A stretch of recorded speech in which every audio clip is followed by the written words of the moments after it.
Assalamualaikum warahmatullahi wabarakatuh.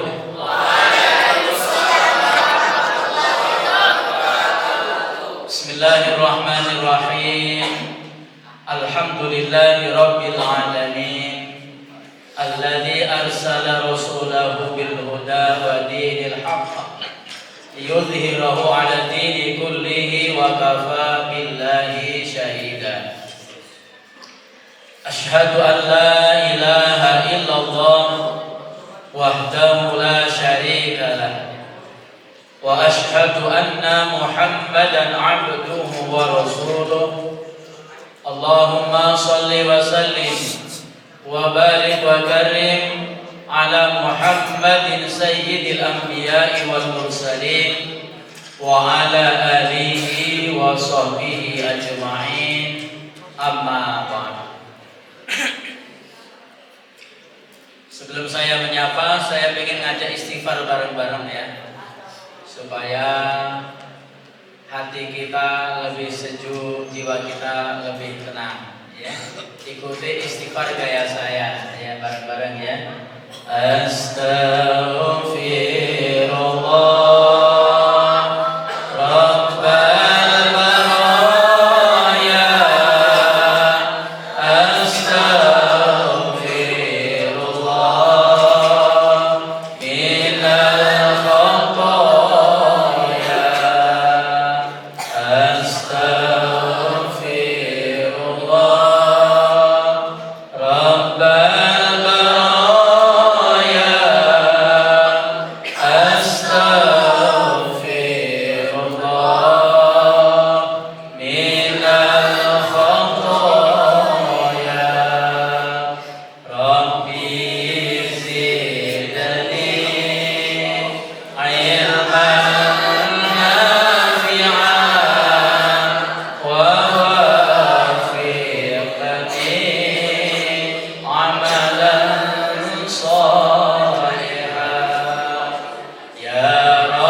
Kemudian para asatiz, dewan guru, baik ustaz maupun ustazah yang sempat hadir di majelis ilmu ini, insyaallah dirahmati Allah. Terkhusus yang saya cintai, ini para siswa-siswi. Ini campuran SMP dan SMA ya. Sekolah Islam Terpadu Al-Furqan. Saya doakan mudah-mudahan kalian semua menjadi generasi yang solehin dan soleha, generasi Qurani, generasi Islami yang akan memberikan bobot di bumi kita ini dengan kalimat thayyibah, kalimat la ilaha illallah. Saya doakan semoga kalian semua menjadi anak yang pintar-pintar, cerdas, tangkas, terampil, kreatif, taat kepada Allah, berbakti kepada orang tua dan guru, bermanfaat hidupnya bagi masyarakat luas, bagi agama, nusa dan bangsa kita ini yang tercinta. Semoga kalian sukses di masa kehidupan yang akan datang, tidak hanya sukses di dunia, bahkan sampai sukses di akhirat kelak. Amin ya rabbal alamin. Sebab kalau hanya sukses di dunia itu fata morgana. Banyak orang sukses di dunia, tapi kalau di akhirat sengsara tidaklah ada gunanya. Ya. Makanya kata Allah Subhanahu wa taala dalam Al-Qur'an, Siapa orang yang sukses itu adalah waman zuhziha 'anil nar wa udkhilal jannata faqad faza. Siapa yang Allah jauhkan dari neraka dan dimasukkan ke dalam surga, itulah orang-orang yang sukses. Ya, kita berharap kita semua sukses dunia akhirat insyaallah. Bapak Ibu guru, para asatidz dan para siswa-siswi semuanya, saya sangat bersyukur pada sore hari ini Allah takdirkan bisa bermuwajahah, bisa berkumpul bertatap muka dengan kalian semuanya. Ini nikmat bagi saya ini kan. Saya ini agak ini ya, kalau ketemu jamaah itu senang begitu ya. Sehingga walaupun agak jauh-jauh berguyur. Jika semua aku karom hubungi, wah ini Al-Furqan masih ingat saya gitu ya. Saya Pak Agus Bri ini kawan ya, kawan sangat akrab tapi sudah sekian lama terpisah oleh waktu ya. Tapi masih seperti itulah orangnya alhamdulillah. Kemudian yang kita di Al-Furqan sana dulu ya, masih ada kajian itu. Waktu itu saya pernah rapat di Dakwah Islam Indonesia di Al-Furqan. Ya cerita-cerita juga. Alhamdulillah kalau masih, yang penting tetap berjalan. Kenapa? Tadi sudah disampaikan hadis ya, man salaka thariqan yatabisu bil ilm sallallahu lahu thariqan ilal jannah. Siapa yang menempuh satu jalan untuk menuntut ilmu, maka Allah akan mudahkan jalannya menuju surga. Jadi anak-anak, kalian duduk mantap-mantap di sini sedang merintis jalan menuju surga insyaallah ya. Apalagi kata Rasulullah dalam kitab Tadbirul Qaul bab pertama itu satu hadis yang saya potong seperti ini hadisnya, man jalasa aliman faqad jalasani. Siapa yang duduk di majelis ilmu bersama orang alim yang menyampaikan ilmunya, sungguh dia sama duduk di majelisku. yakni majelisnya Rasulullah sallallahu alaihi wasallam. Wa man jalasani fid dunya kana jalastu ma'i fil akhirah, katanya. Dan barang siapa yang selalu atau sering duduk di majelisku waktu di dunia, niscaya nanti dia akan membersamaiku, akan kududukkan bersama aku di akhirat. Anak-anak, Ustaz mau tanya, Rasulullah itu di akhirat kira-kira di mana tempatnya? Di akhirat kan cuma ada dua ya, kalau tidak surga, neraka. Rasul di mana kira-kira? Oh pasti surga, yakin seyakin-yakinnya, ahlul jannah ya. Berarti kalau kita bersama Rasulullah, masuk paling banyak lah cengki masuk surga. Nah ini alhamdulillah. Sebenarnya ilmu bisa kita ambil dari mana-mana, dari YouTube bisa, mutar radio bisa, TV bisa. Tapi majelis ini keberkahannya beda. Keberkahan majelis ilmu itu luar biasa, anak-anak ya. Majelis ilmu adalah majelis yang sangat dicintai oleh Allah, dibangga-banggakan oleh Allah di hadapan para malaikat. Majelis ilmu juga satu majelis yang sangat dicintai oleh Rasulullah. Bahkan kata Rasul, ikan-ikan yang ada di laut, di air, burung-burung yang terbang di angkasa itu memohonkan ampunan kepada Allah bagi orang-orang yang hadir di majelis taklim. Alhamdulillah. Jadi saya menyambut sangat baik ya. Ada terobosan baru, bukan terobosan kan sudah lama kali ya. Kajian-kajian seperti ini untuk menambah ilmu dan wawasan. Anak-anak, saya memang dari awal sekolah itu dari sekolah agama sampai kuliah ya. Tapi saya selalu mencintai majelis ilmu. Saya bisa ceramah seperti ini bukan di bangku sekolah justru, tapi karena sering hadir di majelis ilmu, lalu Allah berikan kesempatan untuk bisa juga menyampaikan ilmu. Ini alhamdulillah ya. Karena itu saya berharap anak-anak, halo anak-anak, nuntut ilmu tidak hanya di bangku sekolah ya. Ya. Tidak hanya di kelas, tapi di luar itu banyak majelis-majelis yang bisa kita hadiri. Dan alhamdulillah sekolah kita sudah mengadakan majelis ini. maka jangan sampai terlewatkan. Rugi kalau kita tidak ikut ambil bagian dalam majelis ilmu ini. Alhamdulillah. Ini saya pertama berarti ya. Pertama. Kemudian kemarin ketika dihubungi minta kajian kitab, itu kitab apa? Ternyata yang diminta adalah kitab yang akan kita pelajari ini. Di situ ada apa namanya? Nasaihul Ibad. Ini kitab Ibnu Hajar Al-Asqalani yang disyarah oleh Imam Nawawi, Al-Jawi, Al-Bantani, Al-Indonesi. Kemarin saya tawarkan kitab Tanqihul Qaul, ya. Tanqihul Qaul itu adalah kitab yang ditulis oleh Jalaluddin, ya. Kemudian disarah pula oleh Imam Nawawi Al-Bantani. Itu ada 40 bab, ya. Setiap babnya itu ada 10 hadis. Ya, itu isinya tentang keutamaan amal.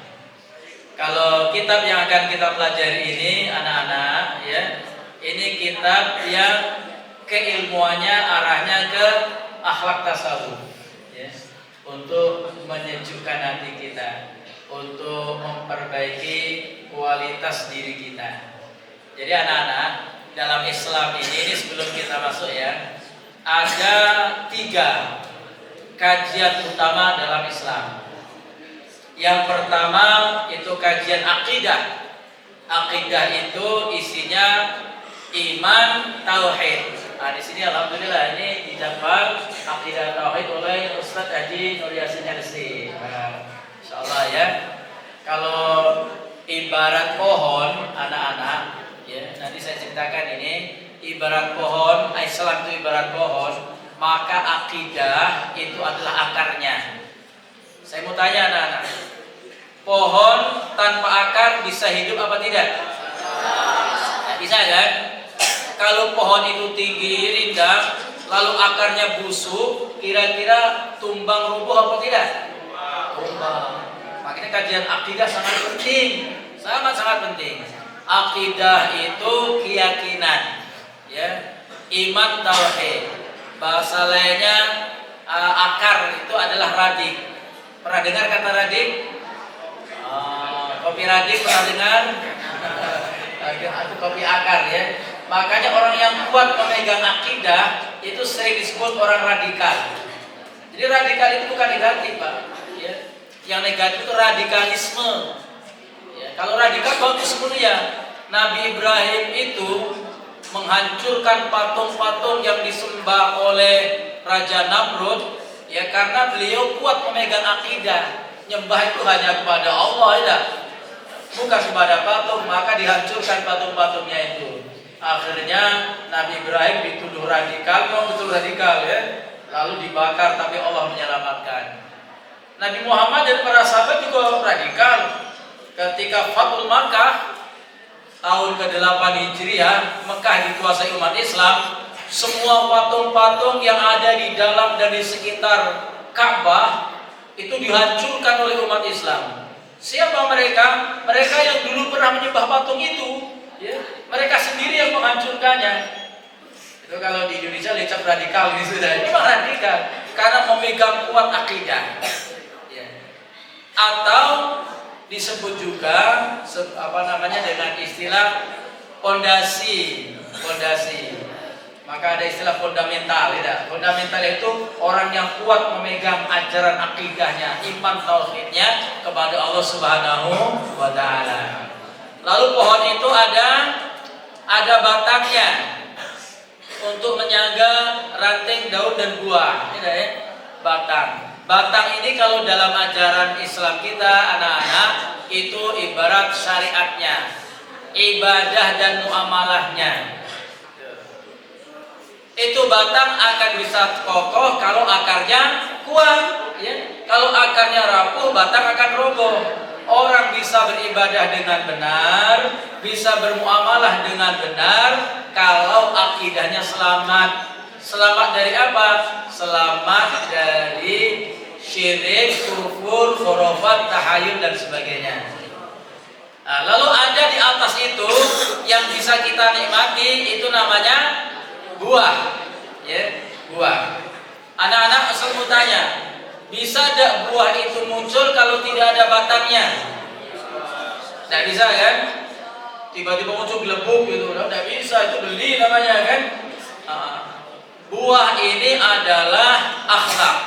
Maka ulama mengatakan al-akhlaqu samratul ibadah. Akhlak itu adalah buahnya ibadah. Makanya Rasulullah dalam hadis beliau pernah mengatakan, innama bu'istu liutammima makarimal akhlak. Sesungguhnya saya diutus ke dunia ini untuk menyempurnakan akhlak. Nabi tidak mengatakan untuk meluruskan akidah atau untuk membenarkan ibadah, tidak, tapi justru untuk menyempurnakan akhlak yang mulia. Ternyata anak-anak, untuk bisa mendapatkan akhlak yang mulia itu melalui ibadah yang benar. Supaya ibadahnya benar melalui akidah yang lurus. Gitu. Makanya kalau kita pengen makan durian, nanam dulu. Tumbuhlah batang durian, akarnya kokoh, batangnya rindang, baru berbuah. Nah ini biasanya, ini cerita awalnya kan. Anak-anak coba saya tanya nih, kalau kalian lihat batang durian, ada akarnya, ada pohonnya, ada buahnya, kira-kira yang bisa kalian nikmati apanya? Akarnya, apa batangnya, apa buahnya? Buahnya. Ya. Ada udah di sini yang galak makan akar durian? Dekati ya kan? Apalagi batangnya, batang durian dekati. Ya. Maksudnya apa? Buah itulah yang bisa dinikmati orang lain. Dalam kita beragama anak-anak, akhlak itu yang bisa dinikmati oleh orang lain. Umpama begini, orang imannya kuat, tauhidnya mantap, itu cuma dia yang menikmati, orang lain tidak menikmati. Orang ibadahnya bagus, sholat fardunya tidak pernah tinggal, bacaannya fasih, gerak badannya sangat tumaknina, ya. Kemudian tiap malam tahajud, tiap pagi sholat duha, bahkan tidak pernah lepas puasa Senin dan Kamis. Itu baru dia yang bisa menikmati. Orang lain belum bisa menikmati. Tapi kalau dia sudah berakhlak mulia, masya Allah, dia menikmati, orang lain juga ikut menikmati. Contoh, orang berakhlak mulia itu bermuka manis. Anak-anak, kalau kalian ketemu kawan itu senyum, senang tidak kalian? Senang, dalam hati kita plong. Coba kalau ketemu kawan itu merengut, galak marah-marah, senang apa tidak? Tidak kan? Begitu sudah lama tidak ketemu, kayak saya dengan Ustaz Agus Bri tadi, subhanallah lama tidak ketemu, ya. Apa kabar baik, sehat, kan enak kan? Senyum. Coba kalau ketemu Ustaz Agus Bri ngomong, no masih hidup tahun siko ini, pasti kita tidak lemah ya, tidak lemah. Ternyata buah itu ada yang manis, ada yang pahit. Buah yang manis adalah akhlakul karimah, akhlak yang mulia. Buah yang pahit akhlakul mazmumah, akhlak yang tercela. Jadi orang bisa menikmati. Orang yang berakhlak mulia itu suka berderma. Coba kalau kalian punya kawan, dapat kiriman dari orang tuanya berbagi, senang apa tidak? Senang. Tapi kalau pelit, kesel kita ya. Dapat kiriman durian, baunya menyengat, nunjuk kita tidak, ya. Kita bertuan, mudah-mudahan muta durian kau enggak ya. Coba kalau nunjuk kita senang, itu akhlak. Buah sehingga orang bisa menikmati. Nah, kajian kita ini arahnya ke akhlak, ya, agar kita bisa berakhlak mulia, berbudi pekerti luhur, bertindak tanduk yang terpuji. Insya Allah seperti itu yang kita inginkan. Baik, jadi kitab yang akan kita pelajari, ini sinopsisnya saya tulis ini kan, supaya kita mengenal kitab yang akan kita pelajari. Ta'riful kitab, kita mengenal kitab dulu. Ma'rifatul kitab ya. Jadi nama kitab yang akan kita pelajari ini kitab Nasaihul Ibad. Nasaih itu jamak dari nasihat. Nasihat. Ya, nasihat. Al-ibad itu jamak dari al-abdu. Abdun artinya hamba. Jadi nasaihul ibad artinya nasihat-nasihat bagi para hamba. Siapakah hamba itu? Yang diakui sebagai hamba Allah, yang dirinya juga mengakui sebagai hamba Allah. Maka banyak nasihat-nasihat yang bagus sekali. Apabila kita terapkan dalam kehidupan kita, insya Allah kita akan berakhlak mulia. Ya. Akhlak itu kepada siapa saja. Pertama, akhlak kepada Allah. Anak-anak, contoh akhlak kepada Allah apa? Kalian kalau beribadah, kira-kira ikhlas atau penuh perhitungan? Halo, anak-anak, coba Ustadz sapa ya. Ini yang ngantuk-ngantuk biar kedengaran. Apa kabar anak-anak semuanya?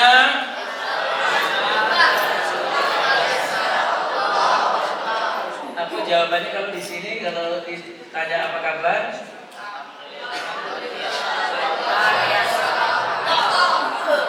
Coba yang semangat ya. Alhamdulillah. Ya, alhamdulillah begini ya, alhamdulillah ya. Alhamdulillah. Luar biasa. Allahu Akbar. Bisa dah? Diulangi ya. Alhamdulillah pegang dada. Luar biasa. Seperti ini ya, luar biasa ya. Allahu Akbar baru kepalkan tangan ke atas. Bisa? Nah, kita coba. Apa kabar anak-anak semuanya?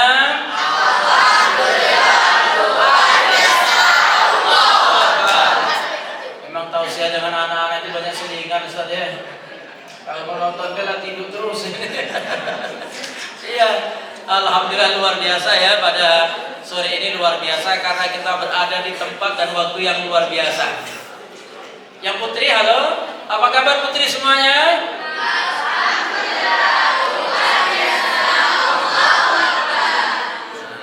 Semangat masih ya, alhamdulillah. Saya ulangi kepada materi tadi ya. Kitab Nasaihul Ibad itu artinya nasihat-nasihat bagi para hamba ya. Al-ibad jamak dari al-abdu ya, yaitu hamba. Jadi isinya ya tentang nasihat anak-anaknya. Nasihat yang baik, nasihat yang mulia. Nanti ada 2 nasihat, ada 3 nasihat, ada 4 nasihat seperti itu. Baik. Lalu apa judul kitab secara lengkap? Ini Nasaihul Ibadi fi bayani al-fadi munabbihat alal istidadi li yaumil ma'ad li Ibnu Hajar al-Asqalani. Yaitu nasihat-nasihat bagi para hamba yang menjelaskan tentang lafaz-lafaz. Lafaz-lafaz ini akan menerangkan tentang persiapan ya, persiapan untuk menghadapi hari kiamat ya, yang ditulis oleh Ibnu Hajar al-Asqalani. Ibnu Hajar ini ahli hadis yang banyak beliau ya menulis tentang akhlak ya. Beliau wafat pada tahun 672 Hijriah atau 22 Februari 1274 Masehi. Lalamonian ya. Lalamonian. Sekarang tahun 1446 Hijriah atau 2024 Masehi. Kemudian bidang keilmuan kitab ini tadi sudah saya sebutkan, yaitu tentang akhlak tasawuf. Lalu siapa yang mensyarah kitab ini? Yang namanya Muhammad Nawawi bin Umar bin Arabi bin Ali Al-Jawi Al-Bantani Al-Indonesi. Panjang ya, sehingga singkatnya dikenal yaitu Imam Nawawi Al-Bantani ya, itu Nawawi bin Umar, orang Banten. Kenapa disebut Al-Jawi? Ada cerita ternyata. Jadi anak-anak para asatidz dari zaman dulu, orang-orang Nusantara ini termasuk orang Malaysia juga, Brunei, Singapura ya. Itu kalau mereka menuntut ilmu di Mekah, di tanah suci, mereka itu dikenal dengan istilah Al-Jawi. Al-Jawi. Sampai-sampai di Mekah itu ada kampung namanya Kampung Jawiyah. Kalau di Palembang Talang Jawa lah gitu-gitu ya, Talang Jawa. Karena kumpulan orang-orang dari Nusantara. Kenapa kok disebut Al-Jawi? Orang Arab itu lebih kenal Jawa. Ya. Orang yang berangkat ke sana itu walaupun dia orang Sumatera, itu dikenal orang Jawa. Makanya huruf Arab yang berbahasa Melayu itu namanya huruf Jawi. Ya. Namanya huruf Jawi. Kalau Bapak Ibu guru pernah membaca kitab yang ditulis oleh Abdul Somad Al-Falibani, kitab Fasolatan umpamanya ya, itu tulisannya pakai huruf-huruf hijaiyah, tapi bahasanya bahasa Melayu. Itu nama hurufnya atau nama tulisannya itu huruf Jawi, tulisan Jawi. Karena mereka orang Arab mengenal Jawi seperti itu. Sedangkan orang Jawa sendiri kalau nulis kitab berbahasa Jawa pakai tulisan Arab itu namanya tulisan pegon. Ya, tulisan pegon. Wong Melayu nyebutnya tulisan Jawi. Begitu juga di Arab. Jadi lebih dikenal Jawi. Kalau mendengarkan seorang Nawawi Al-Jawi, oh pasti dari Indonesia ini. Lalu Al-Bantani karena beliau berasal dari daerah Banten. Dan tulisan itu banyak. Tulisan tentang akidah, tulisan tentang akhlak itu banyak. Karena beliau adalah seorang ulama yang banyak kecenderungannya kepada tasawuf. Ternyata Bapak Ibu, setelah saya baca sejarah, ulama-ulama yang menyebarkan Islam ke Indonesia ini rata-rata ulama tasawuf, maka berhasil. Mereka menyebarkan Islam dengan sentuhan hati. Bukan ulama fikih, bukan ulama tasawuf. Sehingga orang banyak tertarik dengan akhlaknya, dengan budi pekertinya, dan biasanya punya karomah pula kan. Itulah yang menjadikan orang tertarik dengan para ulama ini. Itu Imam Nawawi Al-Bantani. Beliau lahir tahun 1813 Masehi atau 1230 Hijriah, di mana di daerah Tanara, Banten, Indonesia. Itu lahirnya. Lalu beliau ini menjadi ulama di Mekah justru. Ya. Banyak sekali ulama Indonesia itu yang menjadi ulama hebat di Mekah, Bapak Ibu. Ya. Nah, beliau ini sampai meninggalnya pun di Mekah pada tahun 1897 Masehi atau 1316 Hijriah di Mekah Al-Mukarramah, lalu dimakamkan di pemakaman Ma'la Mekah. Yang terbaru ini ada kiai kita dari Jawa yang dimakamkan di Mekah. Ada yang tahu? Kiai Maimun Zubair ya. Itu dimakamkan di Mekah juga. Baik, ternyata Imam Nawawi Al-Bantani ini gurunya banyak. Ini saya catat ada 8 guru yang pernah diambil ilmunya oleh Imam Nawawi Al-Bantani. Pertama Khatib As-Sambasi, 2 Abdul Ghani Bima, ketiga Ahmad Dimyati, keempat Zaini Dahlan, kelima Muhammad Khatib, keenam Kiai Haji Sahal Al-Bantani, ketujuh Said Ahmad Nahrawi, kedelapan Zainuddin Aceh. Ini guru-guru Imam Nawawi Al-Bantani. Lalu beliau juga punya murid banyak. Tercatat ada 7 yang terkenal. Siapa saja? Kiai Haji Hasyim Asy'ari, pendiri Nahdlatul Ulama. Itu masih murid Imam Nawawi Al-Bantani. Kiai Haji Ahmad Dahlan, pendiri Muhammadiyah. Itu termasuk murid Imam Nawawi. Kiai Haji Khalil Bangkalan, ini sangat populer sekali ya, dari Madura. Kemudian Kiai Haji Asnawi Kudus, ini dari Kudus ya. Kiai Haji Mas Abdurrahman, Kiai Haji Hasan Genggong, dan Sayyid Ali bin Ali Al-Habsyi. Ini adalah murid-murid beliau. Jangan kalian tidak kenal Imam Nawawi ya, karena ini ulama legendaris yang sangat populer dan sangat dihormati di tanah suci. Nah, ini kalau saya bacakan pendahuluannya, ini panjang ya, nanti pada ngantuk. Kitabnya ini kitabnya ya. Tapi ini kitab Mudir Pondok ya, Nasaihul Ibad. Lain cetakan biasanya warnanya juga berbeda, ada masalah ya. Kebetulan kitab ini ketika saya jalan-jalan tahun berapa ini? Tahun 2022 yang lalu di pesantren anak saya di Temboro ya. Temboro itu di Magetan, Jawa Timur. Perpustakaannya besar sekali. Toko bukunya besar sekali. Kalau nak beli banyak. Cuman saya lupa nyantumkan harganya berapa. Mungkin kalau minta dikirim dari kalau sekarang itu bisa melalui online ya, itu bisa. Kalau umpamanya nak ngaji kitab dari bahasa ke bahasa, kalau kita akan mengambil inti dari kajiannya langsung saja ya. Tapi kalau mau belajar sedikit-sedikit nahu sorobnya bahasa Arabnya juga tidak apa-apa. Cuman agak lambat ya, agak lambat. Ya silakan nanti kalau seandainya mau tidak apa-apa. Tapi yang penting kita lebih cenderung kepada mengkaji isinya. Nah, pada hari pertama ini saya akan menyampaikan hadis dalam pendahuluan saya. Ternyata Ibnu Hajar Al-Asqalani ini menyampaikan hadis untuk membuka pendahuluan kitab ini.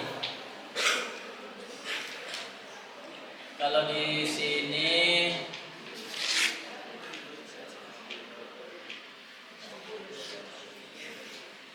ini masuk ke lembar kedua ya, karena hanya pendahuluan. Pendahuluan ini begini, Imam Nawawi setelah menyampaikan mengucapkan basmalah, Bismillahirrahmanirrahim, menyampaikan hamdalah, syukur kepada Allah dan seterusnya, beliau mengingatkan ya bahwasanya kita ini umat Islam harus menguatkan iman kita kepada Allah Subhanahu wa taala, di antaranya bagaimana cara kita agar bisa berperilaku indah sesuai dengan yang diinginkan oleh Allah Subhanahu wa taala.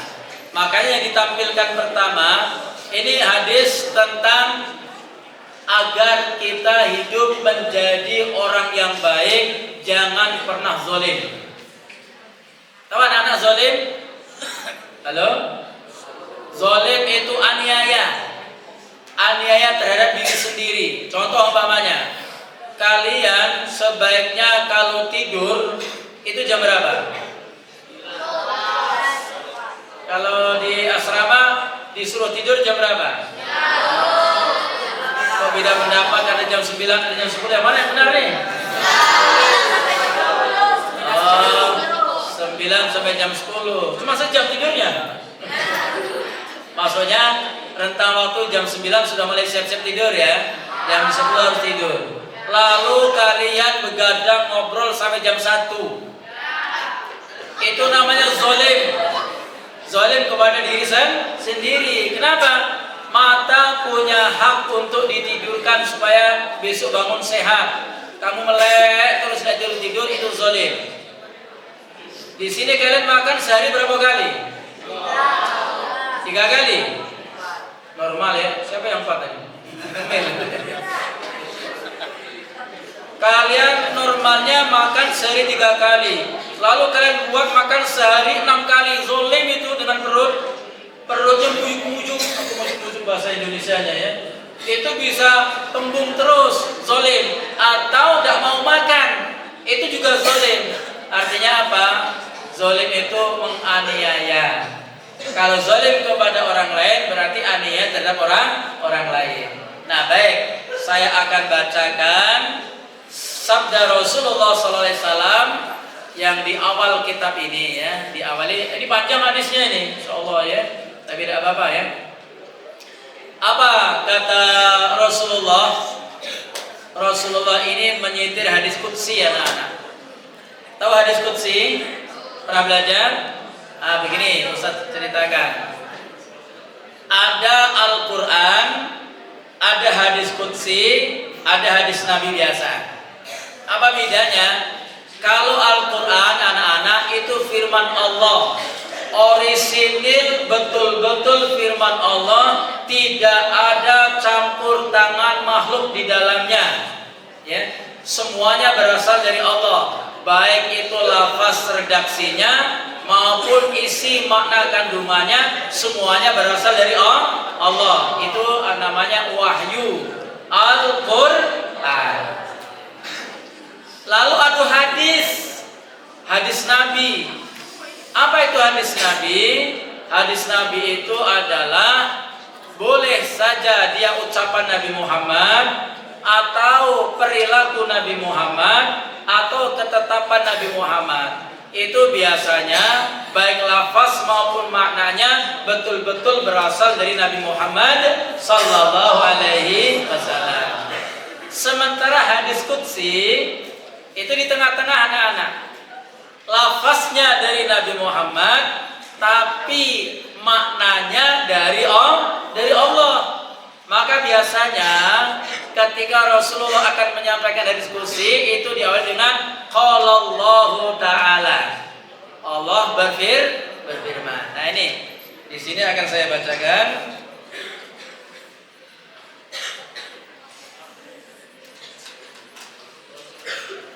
Langsung ke hadisnya saja ya, biar tidak terlalu lama. Ya ibadi,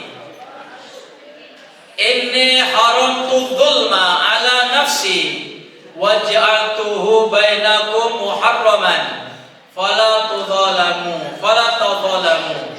Artinya, ya ibadi, wahai hambaku, wahai hamba-hambaku, inni haramtu dzulma, sesungguhnya aku telah mengharamkan kezaliman.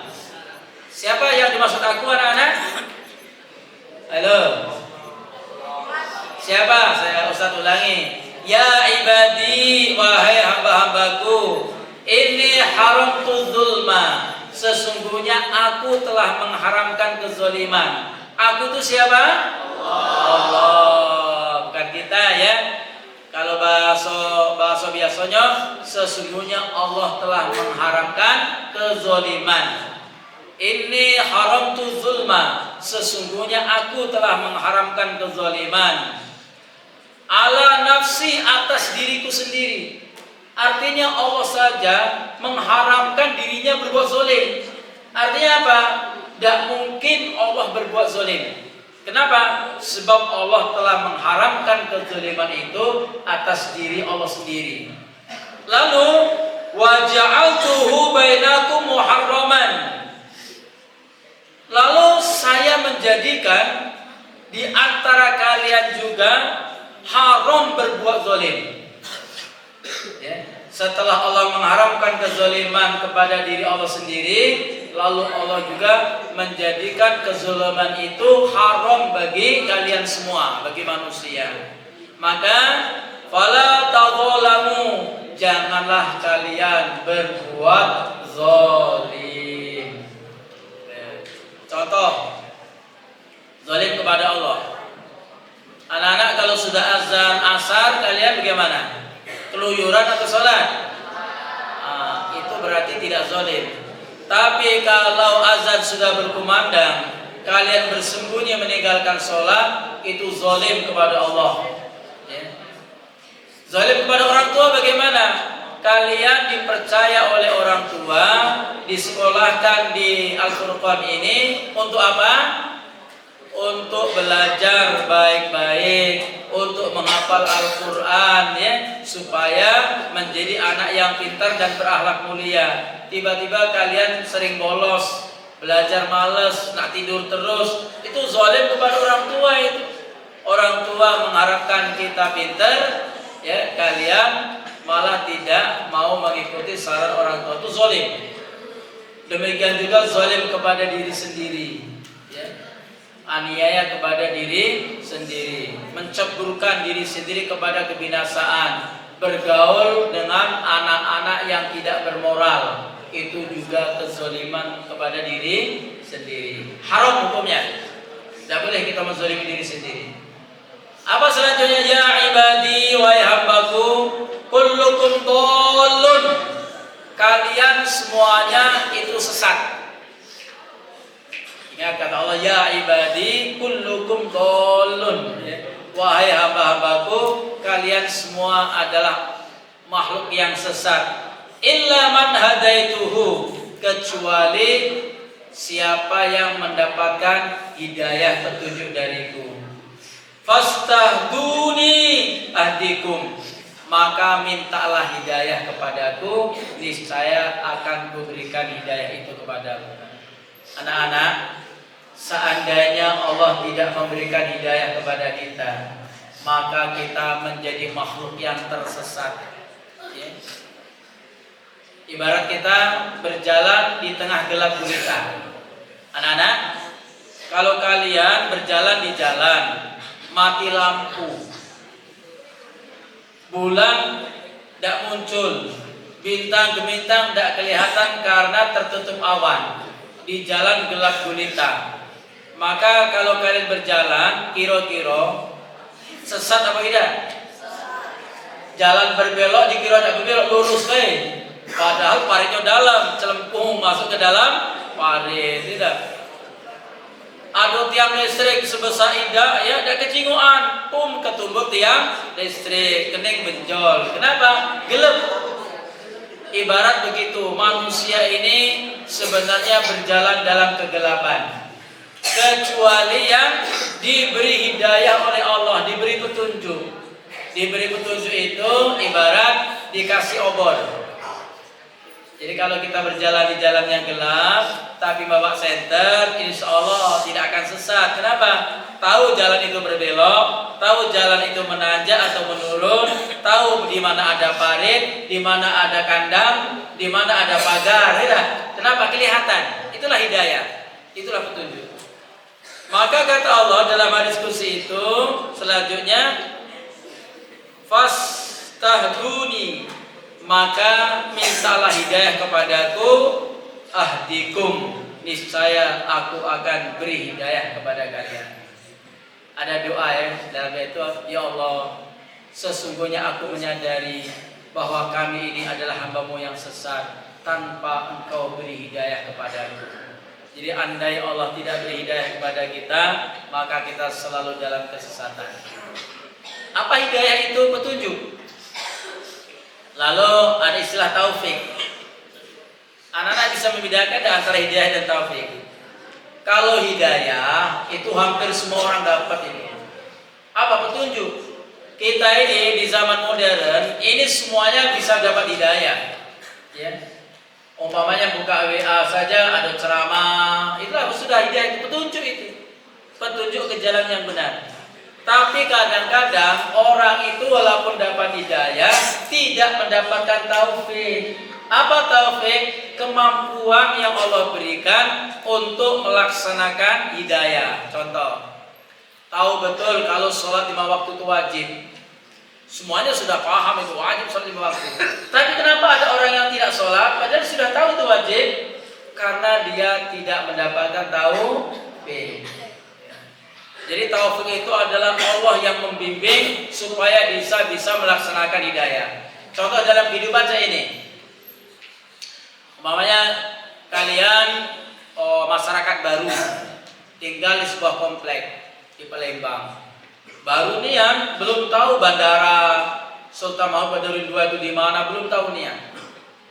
Lalu bertanya dengan Pak RT, Pak RT, ada apa? Aku pengen ditunjukkan PRT di mana bandara Sultan Mahmud Badarudin II itu. Ya.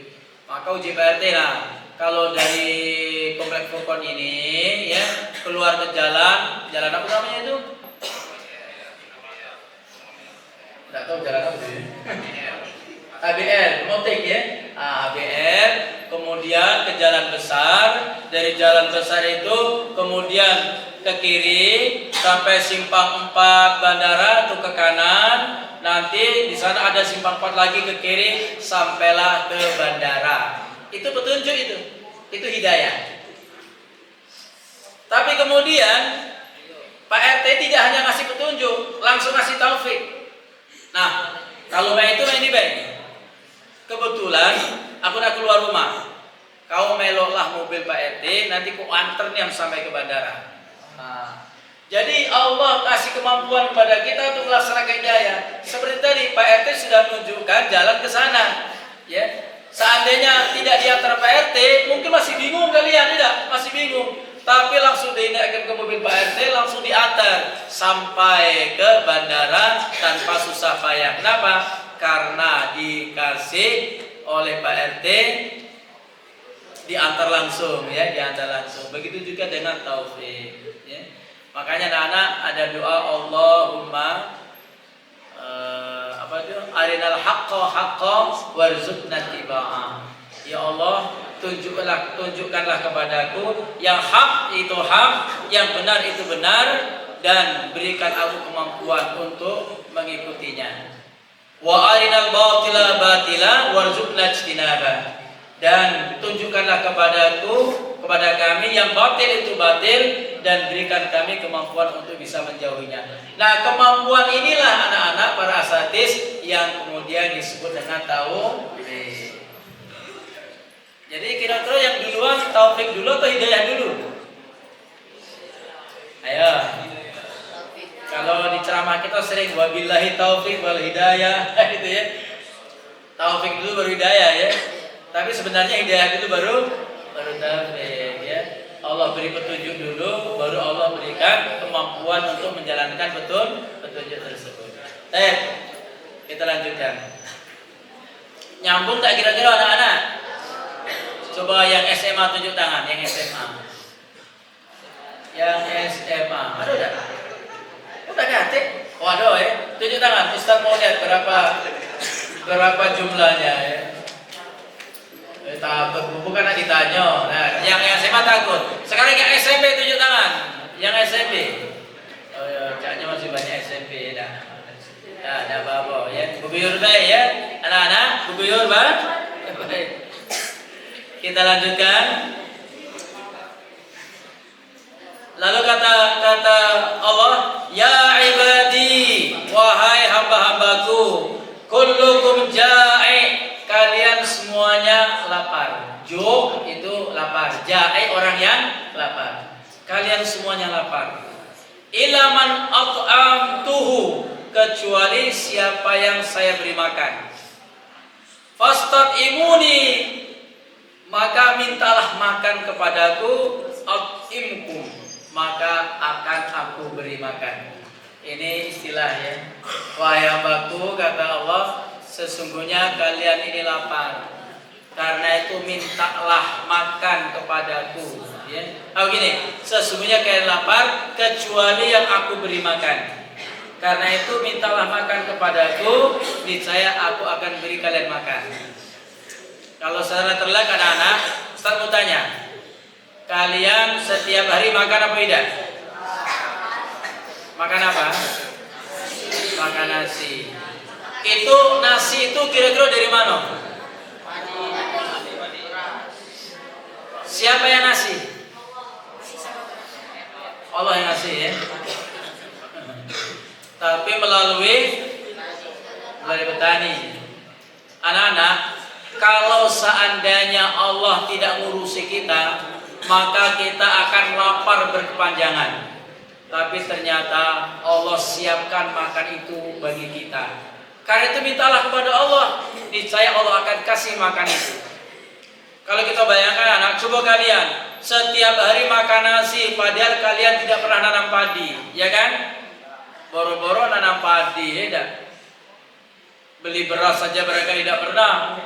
Tapi kalian tiap hari makan nasi. Itu subhanallah. Kenapa? Nasi itu Allah takdirkan akan dimakan oleh kalian. Mungkin nasi itu dari Blitar, mungkin dari jalur berasnya ya, mungkin dari Cianjur Jawa Barat sana, itu sampai kepada kalian. Kenapa? Artinya yang mengasih makan kalian itu adalah Allah. Melalui apa? Melalui proses. Melalui proses. Kalian makan sambal itu jangan dikira itu jauhnya itu Sambal itu biasanya kan ada garam ya. Dari mana garamnya? Jangan-jangan dari Madura garamnya itu. Cabenya dari mana? Jangan-jangan dari pagar alam cabenya. Bawangnya dari mana? Jangan-jangan dari Cirebon bawangnya. Lalu terasi, dari mana terasi itu? Jangan-jangan dari Bangka sana. Kok bisa kumpul di depan piring, di depan kalian di dalam piring? Itu yang ngatur siapa itu? Allah Subhanahu wa Ta'ala melalui proses tadi. Makanya anak-anak yakin bahwa yang ngasih makan kita adalah Allah. Kalau ada cerita ini ya, cerita tasawuf ya. Jam 5 ya, deh. Jadi ada seorang pejabat lah ya, namanya Malik bin Dinar. Malik bin Dinar itu pejabat negara kaya raya. Dia gawainya kalau mau refreshing berburu ke hutan. Satu saat Malik bin Dinar ini anak-anak ngajak sahabat-sahabatnya untuk berburu, bawa bekal ya. Berjalan naik kuda, sudah sampai jauh terasa capek dan lapar. Akhirnya Malik bin Dinar bersama kawan-kawannya itu turun dari kendaraannya, dari kudanya, lalu membuka bungkusannya berupa makanan. Ya, ada yang roti, ada yang kue. Nah, ada terjadi keanehan. Ketika mereka sedang makan, itu Malik bin Dinar ngambil kue, ketika mau disuapkan ke mulut, itu disambar burung kue tadi. Disambar burung. Ya. Kesal. Ya. Malik ini kan seorang pejabat, orang kaya, masa kalah dengan burung? Baru akan disuapkan ke mulut, disambar burung, dibawa terbang. Akhirnya diambil kudanya, dikejar itu burung. Ini ceritanya yang Ustaz baca kan. Dikejar jauh, ternyata burung itu menuju ke lembah. Dikejar juga ke lembah. Sampai di satu tempat yang kuda tidak bisa jalan, dikebet kuda di situ. Maka Malik bin Dinar tadi ngejar burung tadi, jalan kaki ya, karena ke lembah kan. Sampai di lembah, burung itu hinggap, diintipnya oleh Malik bin Dinar. Terkejutlah Malik bin Dinar ketika melihat ternyata burung itu kemudian hinggap di bahu seseorang yang tangannya dikebet ke belakang di pohon. Lalu kue yang disambar oleh burung tadi dimasukkan ke dalam mulut orang yang sedang terkebet tersebut. Diintip ya, begitu burungnya pergi langsung didatangi. Ditanya, "Assalamualaikum. Kamu manusia apa? Demit?" Kata Malik bin Dinar. Oh, dijawab, "Waalaikumsalam, aku manusia." Ya. Maka ditanya, "Kenapa Anda bisa ada di sini? Dan sudah berapa lama?" Sekitar sudah hampir sepekan. Bayangkan. Kenapa bisa di sini? Saya adalah seorang saudagar. Ketika sedang dalam perjalanannya itu dicegat oleh penyamun, oleh rampok, begal. Hartanya dirampas, dia dikepet di pohon. Bayangkan, tidak kata siapa-siapa.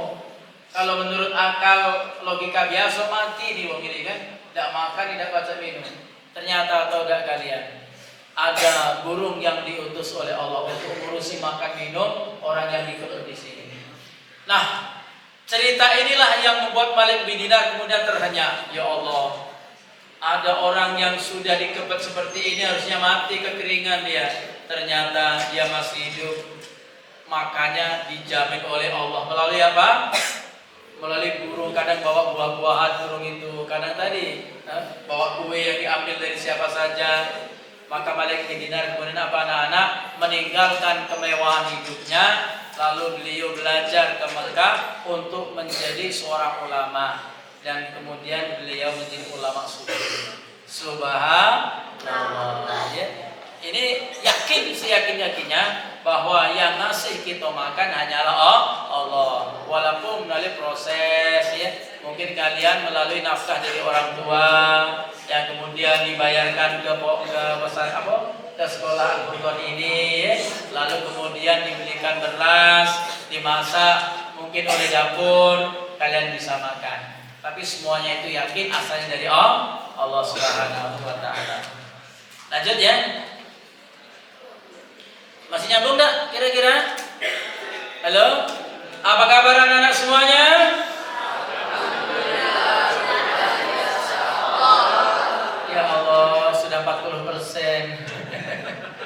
Coba sekali lagi. Apa kabar anak-anak semuanya? Alhamdulillah, luar biasa Allah. Aduh, 60% jadilah ya. Sudah agak lesu-lesu. Saya kasih minum kalian ya. Kita lanjutkan.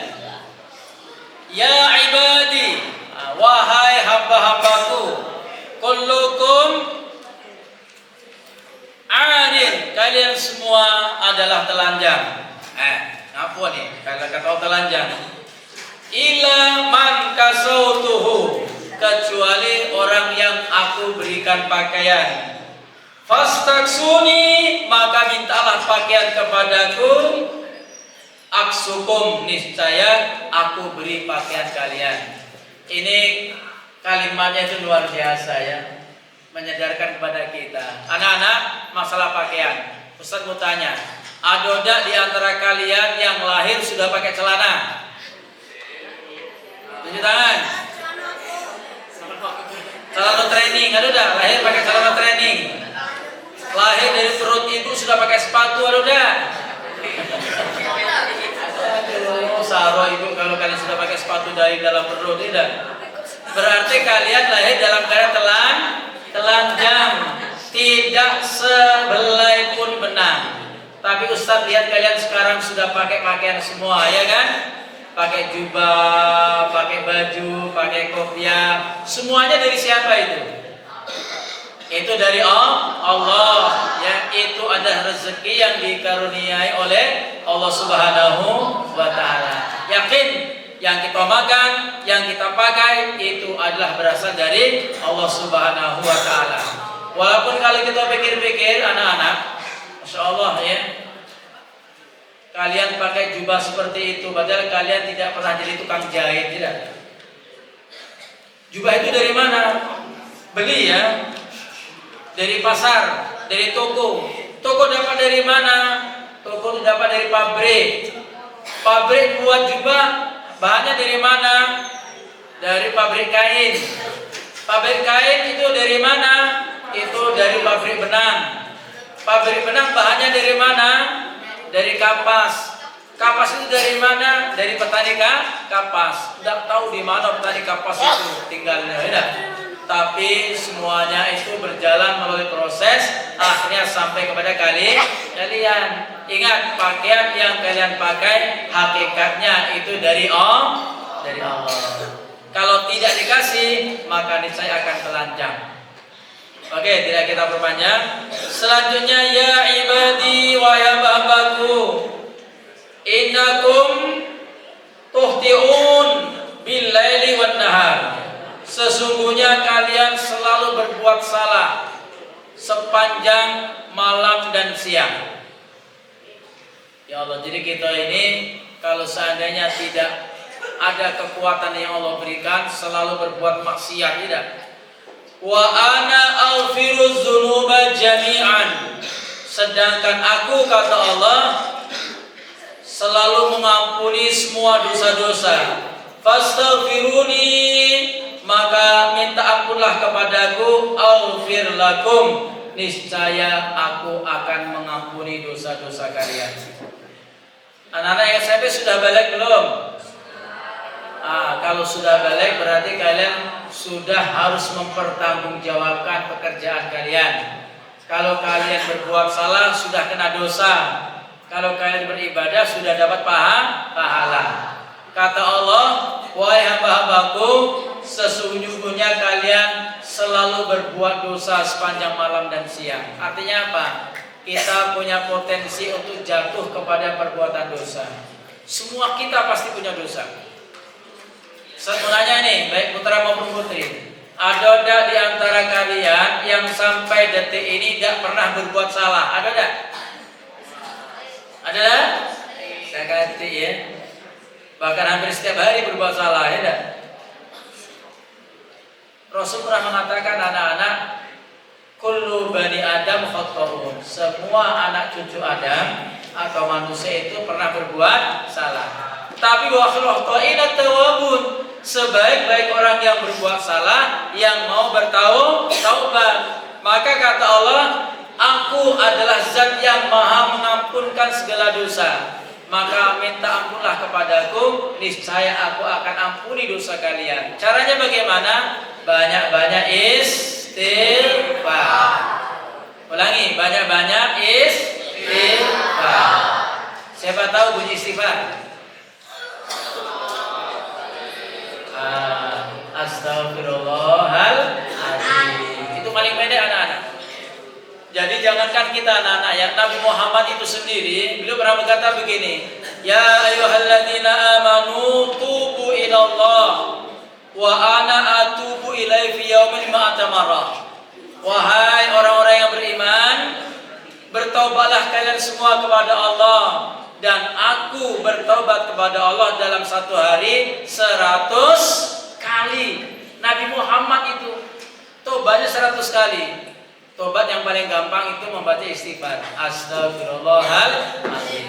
Maka anak-anak, bagi yang mau ya, para asatidz, bagaimana kalau kita jadikan istighfar itu sebagai wirid harian kita? Minimal jadikan istighfar kita sehari 100 kali. Nabi Muhammad kan maksum ya, itu sudah bakal diampuni dosanya. Maksum itu terbebas dari salah. Tapi beliau sehari istighfar 100 kali, bayangkan. Dalam hadis yang lain lebih dari 70 kali. Hadis ini 100 kali. Ustaz angka lamanya 100 kali tidak. Istighfar yang paling pendek cuman Astaghfirullahaladzim, Astaghfirullahaladzim. Atau yang pendeknya Astaghfirullah, Astaghfirullah, Astaghfirullah. Itu tidak sampai 2 menit anak-anak sudah cukup 100 kali. 1 menit berapa detik? Berapa? Jadi kalau 2 menit berapa detik? 120. Kalau astagfirullah, astagfirullah, astagfirullah, ada enggak 1 detik satu istighfar itu? 1 detik ya? Astagfirullah, astagfirullah, astagfirullah, astagfirullah. Tidak sampai 2 menit anak-anak ya. Itu kalau istighfar paling pendek. Kalau yang agak lengkap lagi, Astagfirullahaladzim, Astagfirullahaladzim, Astagfirullahaladzim.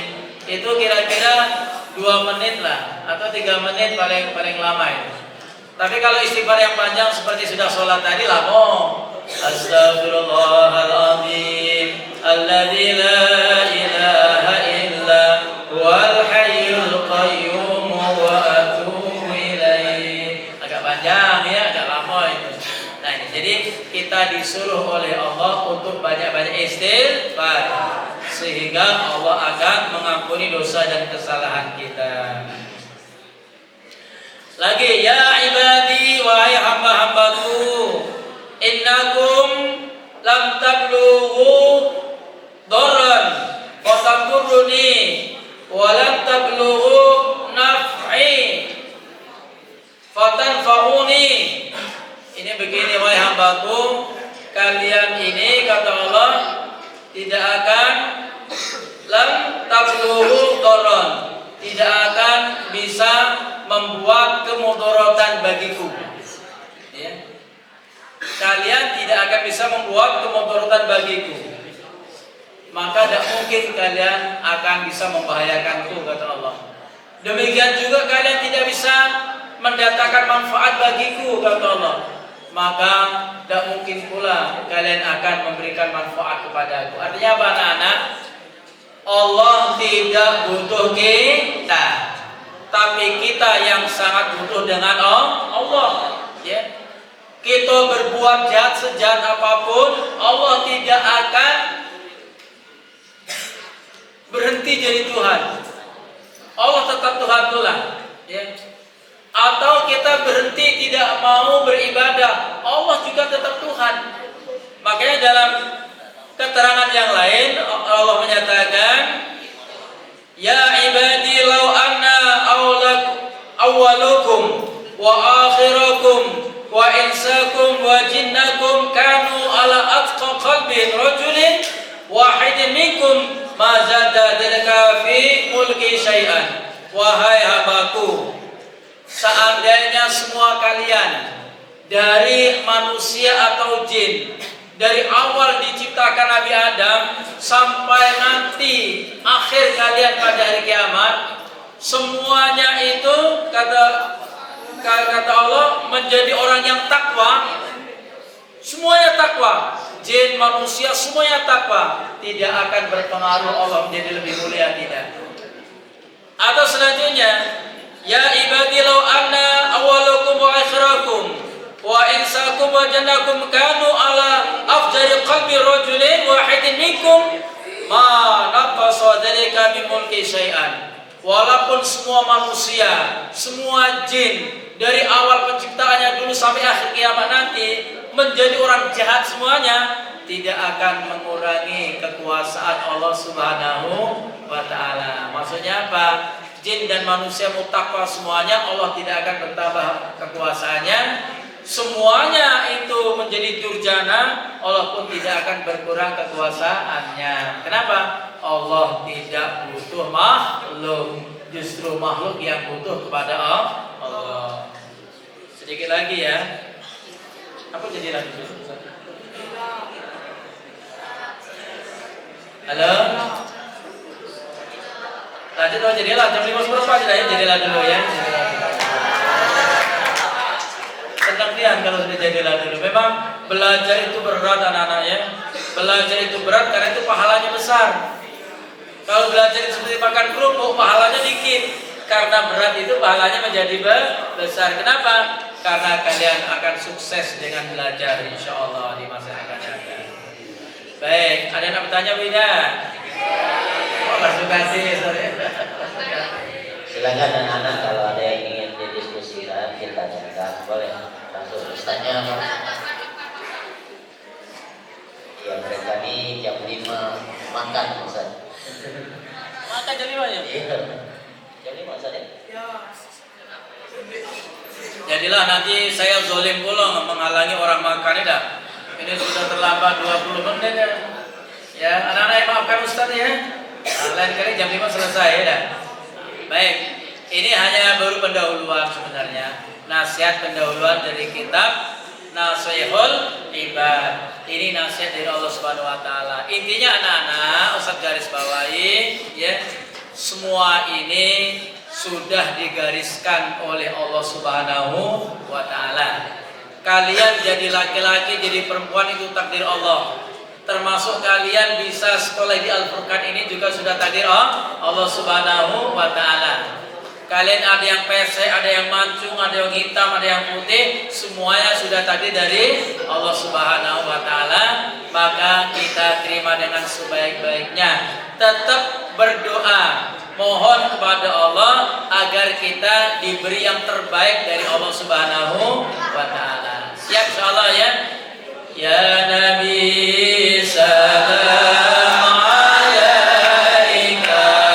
ya Rasul salam alaika, ya Habib salam alaika.